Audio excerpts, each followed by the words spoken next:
this December. The Douglas County Sheriff announces 3 arrests for gun-related crimes and warns residents of an emerging gang in the metro. Early Saturday morning, deputies arrested Ka Pao Tu, Quay Pua, and a 17-year-old after a traffic stop near 99th and Blair High Road. They allegedly had multiple unlawful guns, including a handgun that was reported stolen out of Omaha. Also, a pistol with the serial numbers removed and a polymer-style ghost gun capable of firing like a fully automatic weapon.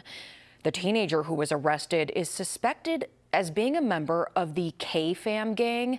Sheriff Aaron Hansen says K-Fam is a new and emerging gang, and deputies are routinely encountering its members. He says the gang primarily focuses on refugees from Myanmar and Thailand.